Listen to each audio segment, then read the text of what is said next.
In today's episode, we are chatting about third spaces and why they are so important for our health, our community, and just our well-being. So listen up and join us at our table. What you think about that? What you think about anything? What you think about you? What you think about me? What you think about that? What you think about that? Hi, I'm Corinne. And I'm Madeline. And this is Prize for the Table is the name of our podcast. What's happening? Winning. We're winning. Okay. All right, ready for your question? Yes. All right. The universe is not on a budget. If you could ask it for anything, and you can, what would you ask it for? Oh my gosh. This is the hardest question I think you've ever asked me. Because it's just endless possibilities. Yeah, there's like some sort of, should I be altruistic? Oh. Should I do something that's for the good of humanity? A moral quandary. Or do I just want something for myself?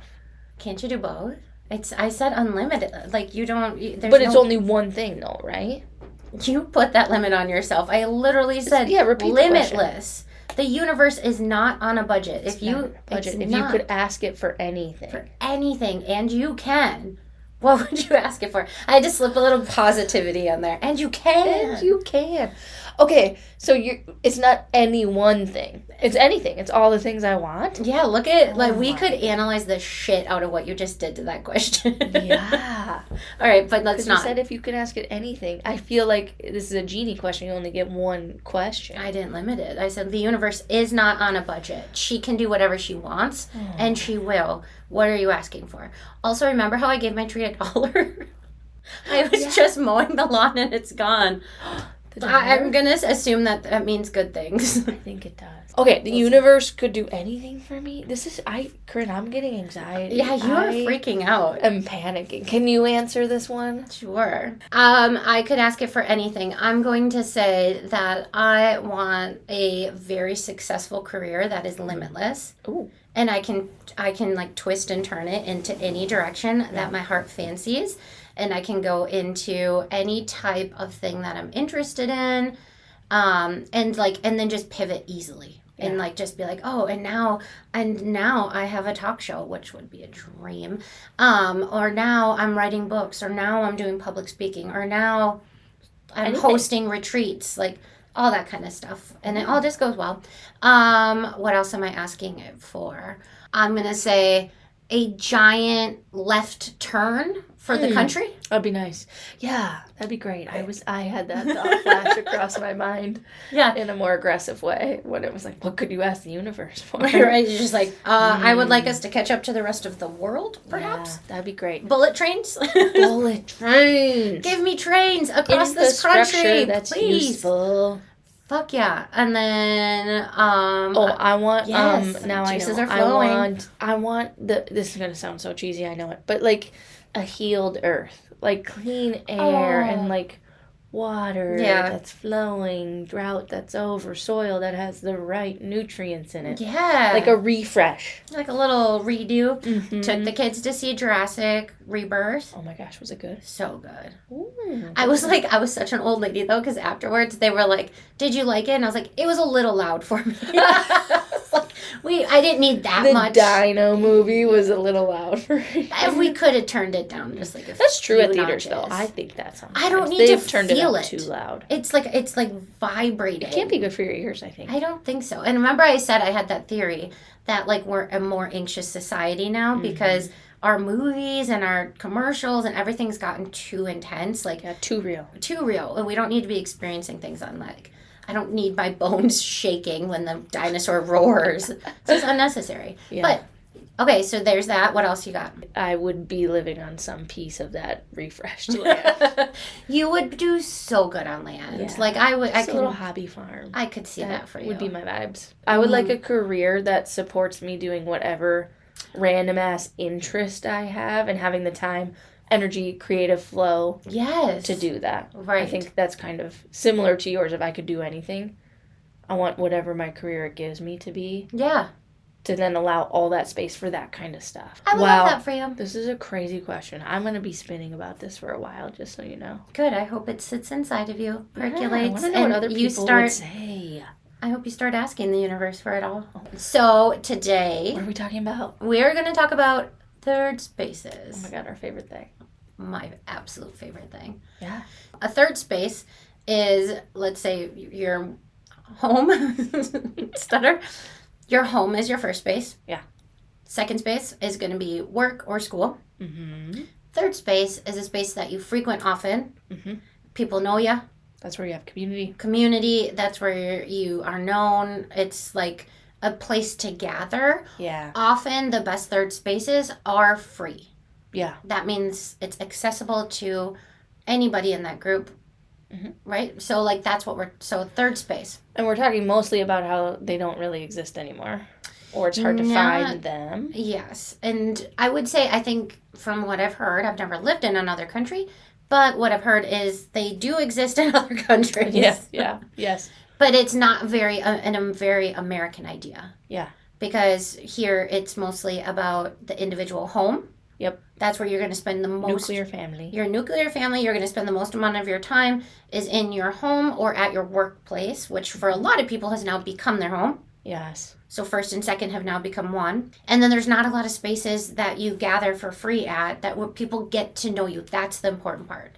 Yeah, it's not just a park. Yes. It's your park. It's your local park. Your local park where other people are also gathering Mm-hmm. often. Mm-hmm. Right? And so like what we will point to a lot of times is third space for people who are religious can often be like their religious center. Yeah, that's significant. It is. And so there is some research that says that those people do experience higher happiness levels. Yeah. But other great third spaces would be like you said, like a park, but a park that's set up for multi-generational purposes, which is not what a lot of parks are focused on. Yeah. Like you might think of like a park, like Central Park, right? Like they have areas where you can gather to play checkers or chess, or like that's going to be a better one. Yeah. Like you're probably your average playground.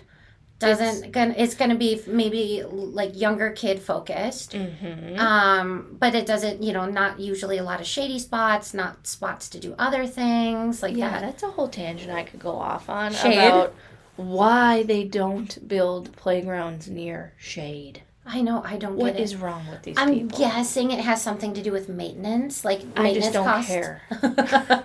Like, listen, it's hot as hell, Yeah. and the slides aren't usable when it's 1,000,000,000 degrees and the sun is blasting on them. That's a really good point. Okay, that's a side note. Down to the third space, the reason why it's not going to hit in the way that we're actually talking for it to hit is because it's not a space that a lot of different people can gather and do it every day. Yeah. And at the same time every day.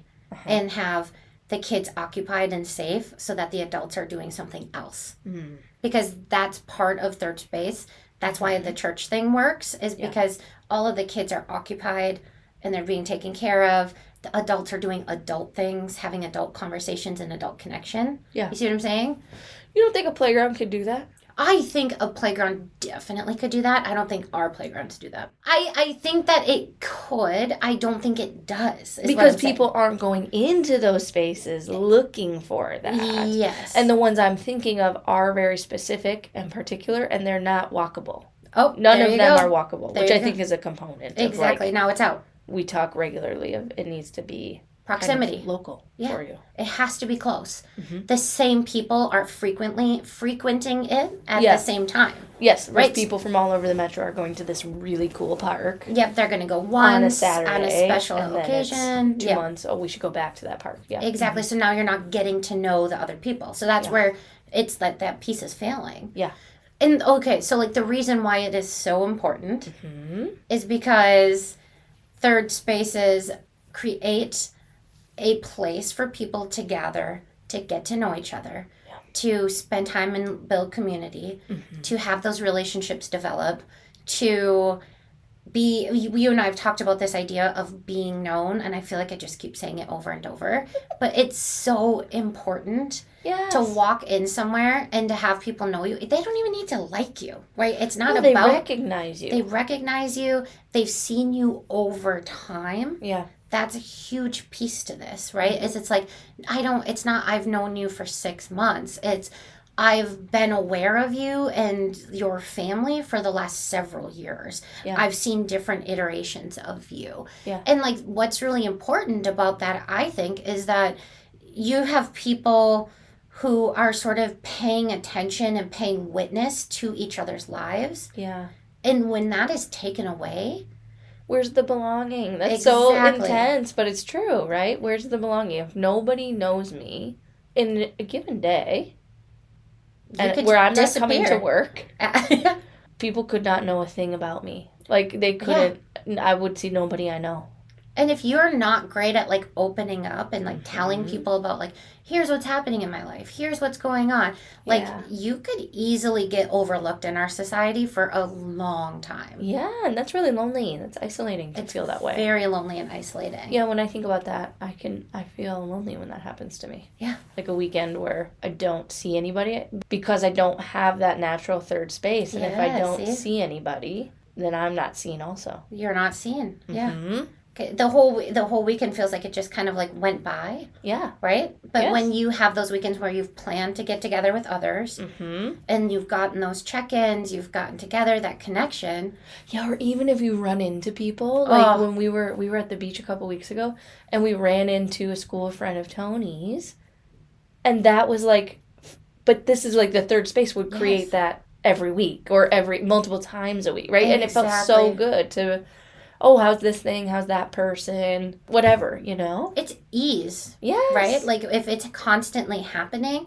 those different connections can develop. And also, the one huge piece to this, too, is that multi-generational connections, like, we really have a huge lack of that, right? Like, just having that aunt figure who knows about you and knows how to pay attention to what's happening in your life, or can donate to that fund that you're trying to kid is raising for. Yes, but if it's all like, I know the other parents who are raising children the exact same age as mine, right? So they're all fundraising for homecoming. We're just like all like passing money amongst us, and that's fine, but it doesn't hit, like, that's where we're missing all of these different things, is like, without it, we just lose so much as a society. Yeah, I agree.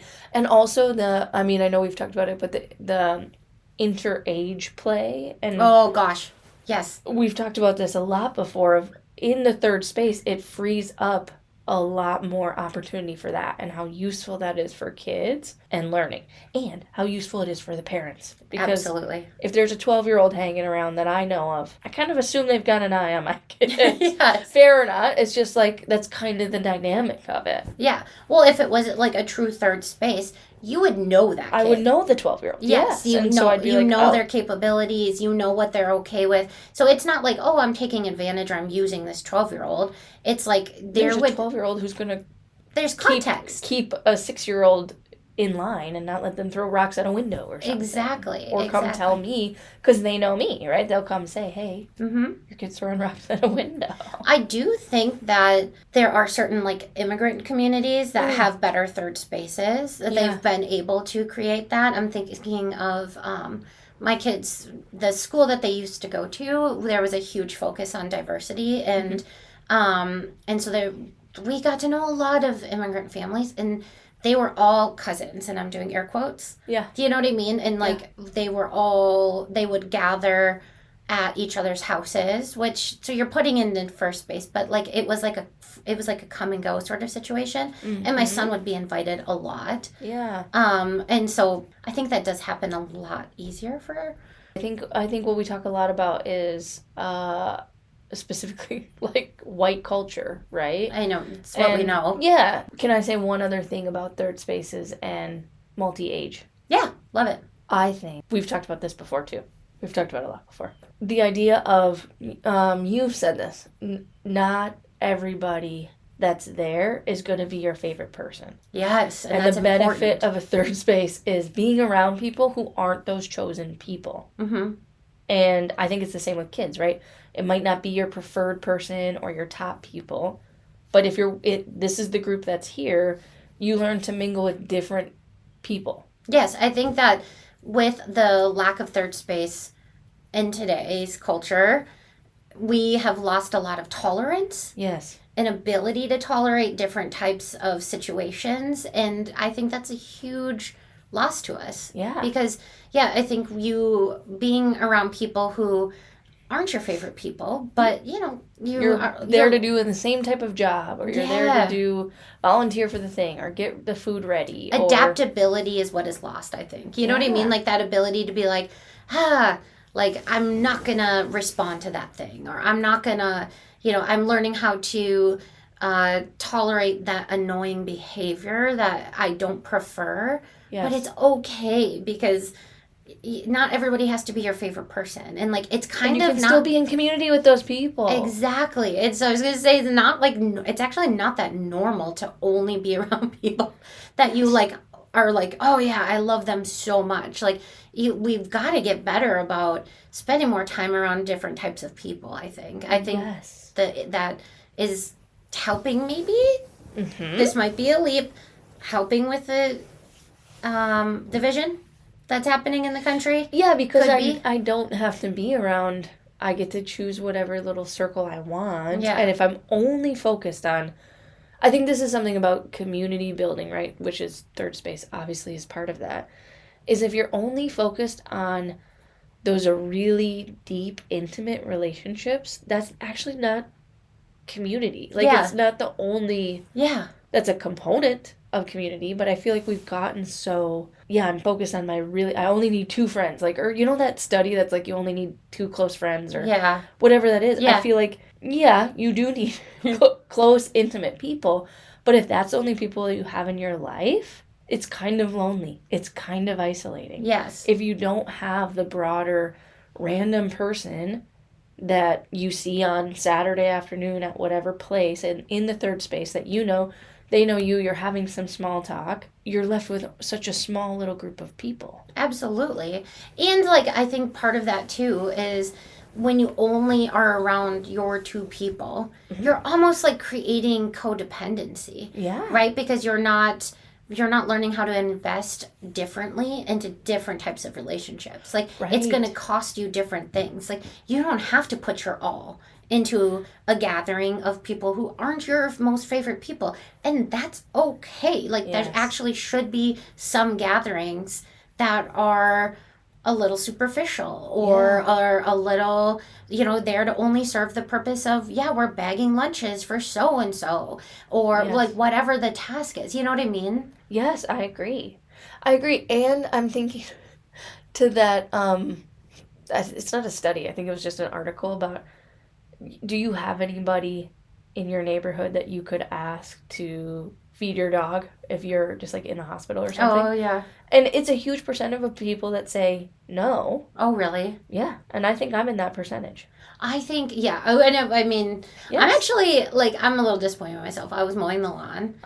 And one of my neighbors I can't stand. It's the stick situation, but they did clean up their sticks. Oh, good for them. They stopped putting them in my yard. I didn't acknowledge her, and I was a little disappointed in myself because I'm it goes against the very thing I'm preaching about. Like she doesn't have some friction. Yes, but we can still be in some type of community because we're direct neighbors. Yeah, like literally on top of each other. Like I can still say hello, hi, how are you?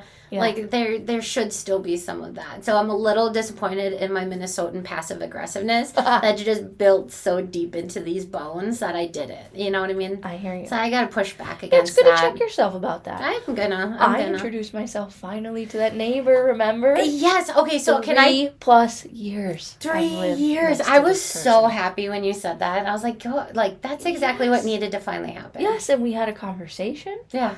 And then he said, I have a riding lawnmower, so if you ever need your lawn, and you know what I said? No, I got it. Don't worry about it. You so again, against my own suggestion, going back to accepting help, saying yes, that would be so helpful, especially in the front. It's on a little hill. It's a real pain in my ass. Yes. But maybe I'll ask him someday. I'm gonna challenge you. Yes, I might. Just do it. Like it's okay. Like look at what that opened up. Yeah. Is whatever. if And I need something. You always have to remember, if somebody's offering something, it's because they genuinely want to do it, and it's going to make them feel good. This man would probably feel really good if he did that. Yeah. Yeah, it's not just about me. I know. No, I know. We talked about all this, but but either way. Like what I just said. I finally said, gosh, I should just, because it had gotten to be so long. 3 years is a long time to be like, ugh, I don't know you. But I finally was like, this is stupid. So then I just said, I haven't introduced myself. And he goes, no, I haven't either. And it wasn't even awkward. It was just like, neither one of us did it. So now we're doing it. I think it's super important. The neighborhood aspect. Okay, can we go back to third spaces? Oh, I'm interrupting you. But if third spaces are... God damn it. Go ahead. But if you don't belong to a church... Yes. That's a problem. Like, what are the others? It's a problem. That's what we're saying. But there's not a solve. We don't have to solve. There's not a solve, because there's so many things that are contributing to this issue. I love sociology, so I could just go ham on this subject. Yeah. But there's so many things that are contributing. It is an overworked population that commutes. A commute is more normal than it is not. So you don't have time to enter into a third space. You don't have energy, because by the time you work 10-hour day, and then you have your commuting, and then you get home, and there's no easily accessible third space right outside your door, like a park would be a great situation for that. Yeah. You're not likely going somewhere. Yeah. Right? Right. And then another piece to it is just like our consumerism, capitalism. Like, most of our third spaces, quote unquote, are like pay to play third spaces. Yes, you can belong to a country club, which is a third space, and people love it because they feel known, they feel belonging, they feel... That's exactly what it is. Like, yeah, there's some maybe entitlement or there can be some dynamic for people there, but a lot of people I talk to who belong to spaces like that, it's that people know them there. Yeah. And that they're welcome there. They're their invited space. There. They'll probably see so-and-so there. They know what to expect. Yes. They know how to be. They know they have different things that they're doing. It's multi-generational. Yes, you have access to all of these different people. Like, think about that. Like, how often I see on my Ring camera, like the community page of people saying, hey, does anyone know a good HVAC person? Yes. Does anyone know a good... for me, I was trying to find somebody to mow my lawn forever. Couldn't find it. Yeah. Like, if you had third spaces like that, you would ask that group of people. Exactly, right? So you were losing that kind of aspect as well. Yeah. So a country club, but yeah, that's not very many people can... actually afford to belong to one. Yeah. What else? I mean, what could you do? Create one? Create one. It's going to take a lot of energy and a lot of disappointment. Okay, but do you remember what you said to me once about what you can do? What? You said you can be the third space. Oh, Isn't that so nice? Because you were saying, okay, yes, the space, but if you bring the energy of what a third space is supposed to be into any communal space... Yes. That can start to create it a little bit. It's not the exact same. It's not the exact same, but if you come with that kind of vibe, that kind of energy, like you would, in terms of belonging, welcoming, introducing yourself, trying to connect. Yes. Saying, oh, I've seen you here before. Mm-hmm. That can create a little bit of it. Or maybe foster more of that feeling. Yeah. Because it's not, I think what I'm trying to say is that we're not set up for it. Right? Yeah, the structure so there isn't like, go here. Do this thing. Yes. Go to this place. Yes. So the structures aren't in place. Yeah. And that's just the society that we live in. There's going to be other ones that it is easily built in. We're talking about community parks that have cafes lining around it, that have it's everybody gets off at the same time because it's legally mandated that people aren't working past such and such time. It's families are welcome any age. You're not shunning children because they're running and they're loud and whatever. Like, you have that kind of thing happening. But back to what can you do about it? You can try to cultivate that as much as possible. It makes me think of how we were challenging each other to accept our house as it is, right? No more apologizing, no more cleaning up. Just come in. It's okay. This is a lived-in house. Like, that is part of it, I think. Like, I am getting a lot better.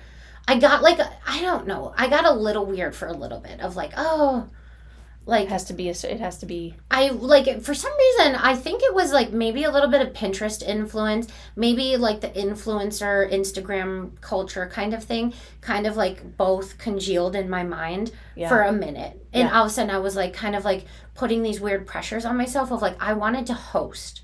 Oh. Do you know what I mean? Like, I was like, oh, you know, if people come over, I wish I had a charcuterie board. Or I wish I had told myself at one point that, like, I need to have my fridge ready to be able to host at any moment. Did you grow up in a house like that? No. Oh, interesting. Okay.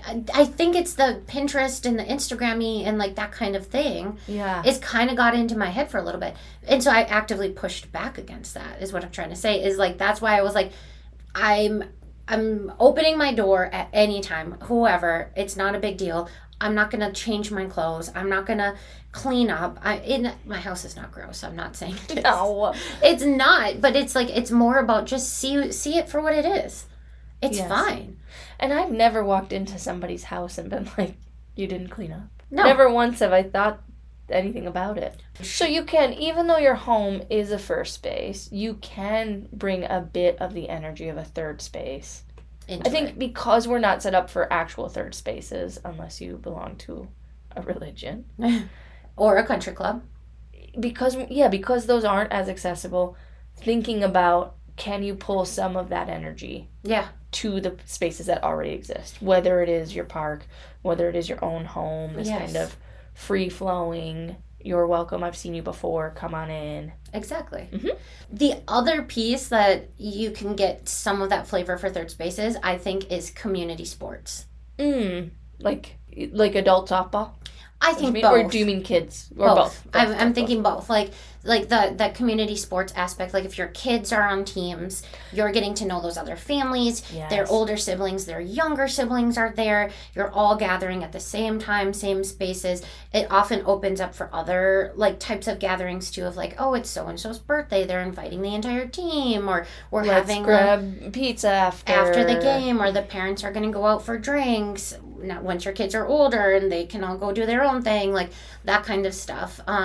Hockey families, they got a great community built in because they're spending so much time. Hotel with hockey people? It looks so fun. Like, yeah, they're up all night and they're up at breakfast all. How do they rock so hard? I don't know, but when you're with the hockey families at a hotel, it's obvious. It's very obvious. So like that community aspect of sports, but if you don't have children, you can also find that in adult sports. Like, and I get it can be difficult to join, but I think that they're going to be much more welcoming than people think that they're going to be. Like, if you can find a way in, then people are usually, like, you're there helping fill out a team, right? Like, and like that's super necessary. And so, yeah, I think it depends, right? Like, if you're trying to join a team that's existed, I had this experience once where I tried to join a team, but they had kind of existed for like 5 years. Mm-hmm.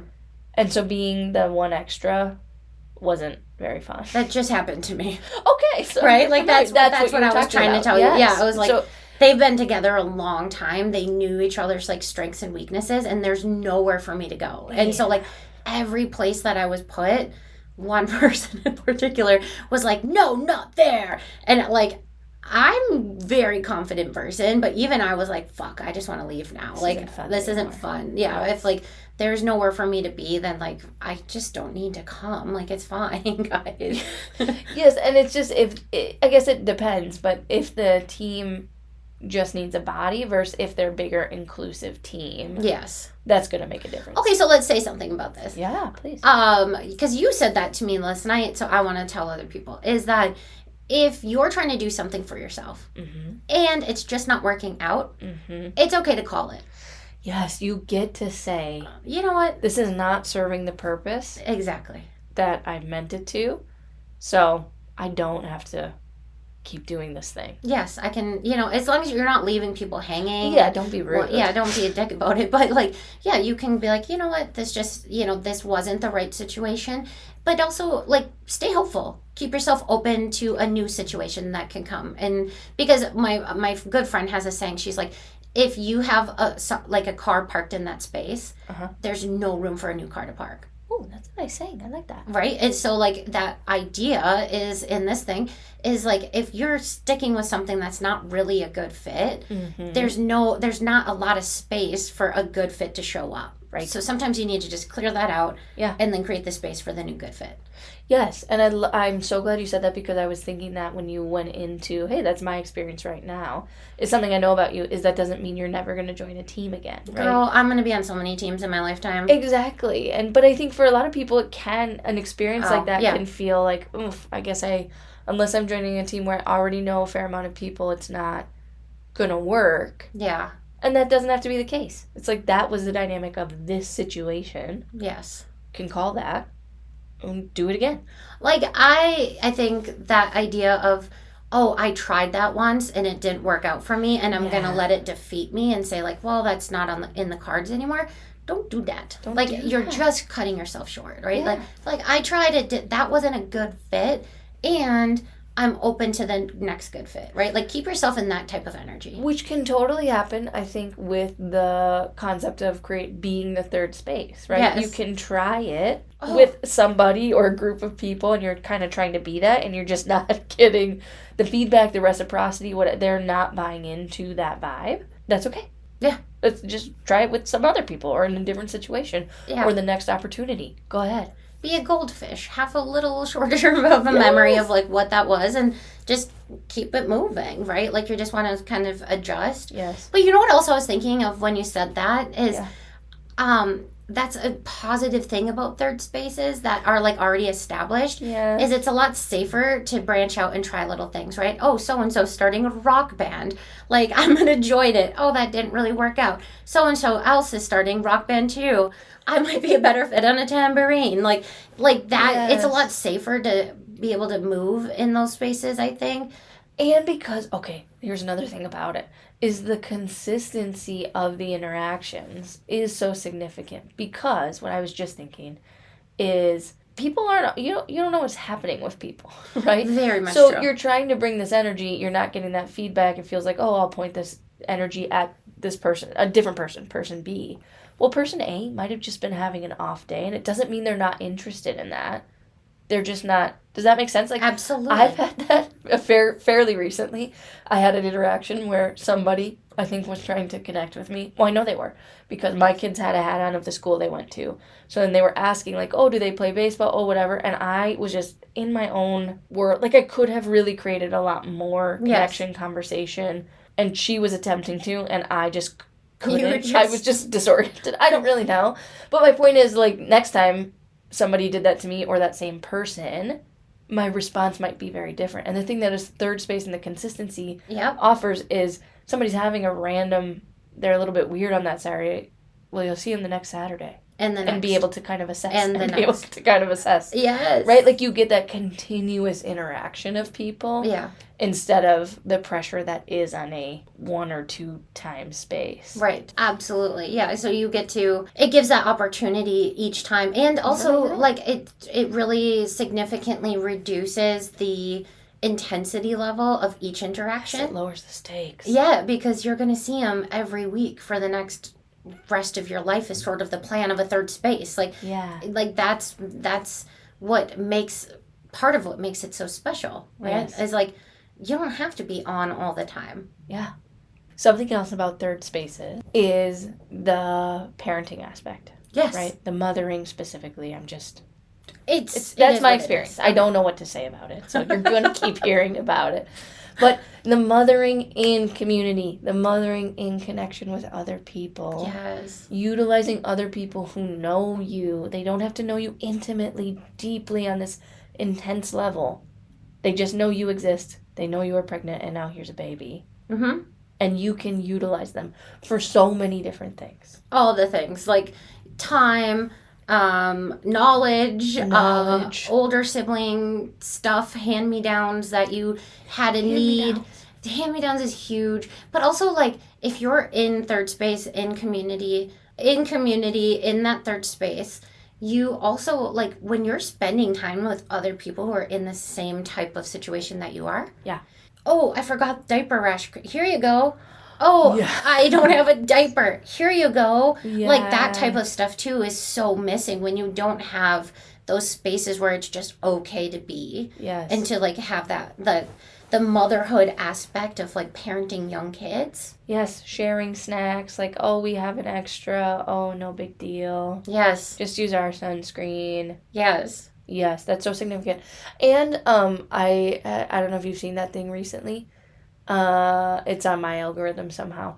I think it's like my therapist told me or something. Likely, if you're parenting alone all the time, your nervous system is activated because biologically, if you were alone, you were in an unsafe situation. Does that make sense? Oh, yes. Isn't that interesting? So That's the idea super of interesting. being alone with your child, biologically, if you're thinking like sociobiological, would have been incredibly unsafe. And so your nervous system easily could be really activated just from being alone with your child all the time. Well, this is an experiment, right? Like Yes. this is what I mean by that is that we have not been doing it this way Yes. for very long. Like we're talking what, 50 years, maybe 60, 70 at most. I would say 50 years. 50 years. Like I'm thinking, I'm going to use my mom as an example. She Yes. was born in 1951. Mhm. And that was a very communal parenting. Yes. I mean, actually, the kids were just outside, mostly, right? Like she really grew up in a, the kids don't come inside until we call you inside type Yes. of. But they were all in this. It was community oriented, right? There were houses, there were people who knew where the kids were. Yep. Older kids were watching younger kids. So like the solo and women were visiting one another for coffee. They were doing this thing, Exactly. really stopping by. Yes. Which I love. Well, and a lot I of wish for. I know, right? And then a lot of millennial, even a lot of millennial kids, Mm-hmm. because I cannot think of us as an adults. So, but we like a lot of people would say like, our grandparents were really involved for a lot of people. Like they that it was like. They were really stepping up. I would see it online all the time. If we were sick, we were often dropped off at my grandparents, at my grandma specifically, because we didn't have any other grandparents. Uncles lived across the street. My grandma lived within the neighborhood. It was like that kind of thing. So like even then, so I mean I don't think it was as community focused, but it was more community focused. But then like as we became parents and a little bit before that, like it became very individualized, like super parenting. Like you are to work like you don't have kids, and you're to have kids like you don't have a job. Yes. Right? You're supposed to be providing them individual activities to their age level that are what is the word I'm looking for? Sensory, remember all the sensory stuff? Oh my gosh, why am I saying remember? You're in like can't remember. Yeah, I see that shit all the time. It's like, go outside. Yeah. Not to be that Touch the bee about grass. it, but it's like you don't have to make a whole box. Yeah. Just go there's stick rocks them in the outside. creek. There's literally rocks outside. There's sticks outside. Yes. You don't have to buy all these items Right. to make this sensory box. Yeah. You don't have to. Is that what is it, 1,000-hour concept is? 1,000 hours outside. So 1,000 hours outside started from she had heard that the stat that the average child under 15, let's say that's 12 or 15, spends 9 minutes outside a day of unsupervised free play. 9 minutes. Oh God, that's not And so good. it was sort of this kind of, it was a big goal. I think for her it was like a big goal to set because it averages out to 3 hours a day, which depending on your climate, That's difficult. significant. Yeah, that's difficult to achieve today Um, because of the supervision expectation, though. supervision, expectation, busyness. Busyness, yes. Because I don't actually, I mean, 3 hours outside for my kids, they don't get, it's supervised at school. And so for That me, would if I be- pick them up yeah. at 4:30 or 5. That'd be because from that's- then until bedtime. Yeah. Yeah.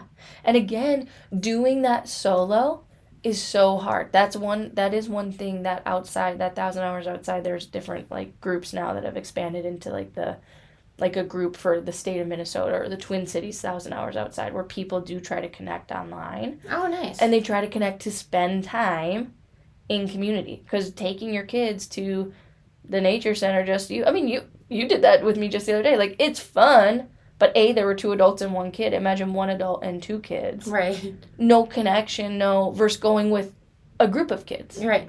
You know, it would have been so different. And a group of kids with people of like-mindedness who are also there to connect. Because I was thinking about that when we were there with your son. Yeah. Is that we were both so actively in participation with him. Yeah. That, like, he wasn't connecting with other kids. And not that that was a wrong thing, but No. we also weren't there. We didn't know other people to be like, hey, like, let's have these babies play together. Like, that's probably more appropriate than us to, like, trying to, you know, create the perfect situation for him. Dude, that's something I've been thinking about with you. Because you said this in, man, I don't know which one. But you've said this previously of it doesn't have to be so kid-focused. I can't do it, I don't think. Yes. I don't know what's happening. I mean, I do like doing most of that stuff, too. And, like, but I've just been thinking, yeah, there's not many times that it's not a place or location. Which is interesting going back to third spaces because my mom was very active in the church. Super active. We were there a lot. Is that the place I really wanted to be, setting up for the holiday bazaar? No, I did not. But I was there. Yeah. And so, like, that's what a third space can offer, is what you're saying. It's not specifically dedicated to the kids. Absolutely. Exactly. Is there are maybe it's a whole different purpose, depending on what the space is. Yes. And that helps, it helps just create a space where that... Okay, that's exactly what it needs to be, though, because I don't think it's natural to be that kid-focused. Do you know what I mean? And so... I don't think it is either. And also, then you're also losing all the other people who could be involved, who aren't parenting or, like... Like, they don't want to be at the zoo. They're not at the zoo. People without kids... Maybe they're on a date at the zoo or something. I don't know. But now they're also there for a very specific reason. They're not there to interact. Right. Whereas a third space is all types of people doing all types of things. Yes. Engaging and not engaging. I think it is good for kids to learn, too, that they're not always the center of every single situation. Oh, yes. And so, like, that helps create some more resilience. You know, like, oh, no, you can't come in here right now. We're working on this. Like, you guys need to be in the other room. Yes. You need to be keeping yourselves busy. We're bored. Good. Figure it out. Figure it out. And again, you might not be with all your preferred people. Yep. But you will navigate it because that's who's there to play with. Yes, exactly. Yes. Or you really love doing X, Y, and Z, but that isn't available here. So you have to learn how to get into something that you're not that into, but you had to, like, figure it out. So much room for growth and exposure and it's opportunity. It's so much better for everybody yes. on so many different levels. Again, it's the structure is not put in place on so many different levels. So what can you do? You can be your best third space. You can be third space focused and minded. Yes. And you could be open and looking for those opportunities. Get to know your neighbors. Mm-hmm. Even if you don't like them. Get to know other people. Get to know people who are doing some of the same activities you're doing. Yeah. Loosen up a bit when it comes to your home. Yes. To being perfect. Show some vulnerability. Look for ways to build opportunities for people to come together. Be welcoming when you do that. Yeah, and I think focusing on the different types of relationships, really recognizing if we're only focused on the depth ones, you're missing a whole group of people that could be really beneficial, really great for you. And vice versa. Yes. Yeah. Yes. Exactly. And then in my universe of dreams, what we can also be doing is starting to create the structure in our systems that welcome creating third spaces because it's better for the community, and when it's better for the community, everybody does better. I know, like there are like libraries could be a great third space with the right, and I do think the librarians try. Oh, they try hold so many hard. events, but Thank it's you, not, librarians. They're the best. Oh my God, Libraries angels. Place. So that's our rant on third spaces, because it really did kind of turn into a rant more than a discussion, honestly. it comes up in therapy a lot, but it always comes up in an individual sense. Yeah. Right? Like I'm some sort of failure. Yes. Because I'm lonely, because I don't have friends, because I don't have help, because I don't have people to hang out with. And it's always like this individual shame aspect. And then we have to be the ones to be like, hey, I hear this every day. Actually, it's not you, pal. Everybody wants this, and we can't figure out how to make it happen. It's the system. Yes. And it's unfortunate, and let me teach you why. And so I think that's why we're so passionate, is because then when I see people get into better situations, again, it's not a perfect third space, but a better one, their happiness levels just go increase immensely, skyrocketing. Yeah. So yes, that's why we're passionate, and that's why we want better for everybody. So what are you loving? I don't know if I've said this one before. I think I haven't. Okay. But lately, when I have been putting my younger kid down, he's been going to bed, thank God, bless him. And my older one and I play a game at night. Cute. Like what kind of game? Like we'll play, he just learned how to play Skippo, just like the card game. Yeah. For a while it was Uno. We have tons of board games, but sometimes we'll make, this might be inappropriate, I'm not sure, sometimes we'll make like kitty cocktails. And we'll, like, play a little game at How night. is that inappropriate? I don't know. It's, like, the whole, like, drinking and cards. I'm not really sure. I just don't want to, like, start this habit of, like, sure. we're going to have a drink and play cards. But that's what we're doing. And we listen to music sometimes. And it's, like, so epically fun. I just played, so my nephew was staying with us for a week. Yeah. And we, all of us gathered at the table and we played poker, and I made kitty cocktails too, so I was feeling a little guilty. So fun. Yeah, it was really fun. I gave him like $2.50 in change, and we were like betting and with just some special. Wait, so does he not get revved up by it? Like by the game? By the board game? Like, because I'm thinking, well, he still has his bedtime, so he's not getting like revved up. It's like nice. No, and calm. yeah, we just sit at the table and play cards or whatever game. Yeah, we don't play any like wild games. Yeah. Okay. So yeah. Easy. What are you loving?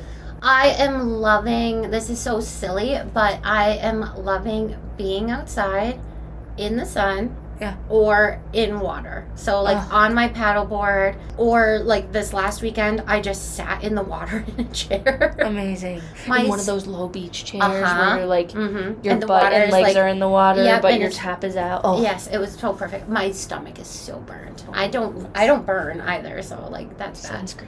I did. Okay. I know. So, but no, I'm loving that. And there's something about, what is it about people in water? Like being drawn to the water. You know what I mean? Yeah, being next to any sort of blue space is supposed to be amazing for your mental health. It's so good. Mm-hmm. And so, all right, should we get the check? What you think about that? What you think about anything? What you think about you? What you think about me? What you think about that? What you think about that? Well, that was some food for thought. Please leave us a review and subscribe. Follow us on Instagram and TikTok at Fries for the Table Pod, and let us know your answer to Maddie's question. We'd love to hear your answers. Also, if you have any questions for Maddie, please submit them. I could definitely use some help on coming up with them. Thanks for listening, and see you in the next episode.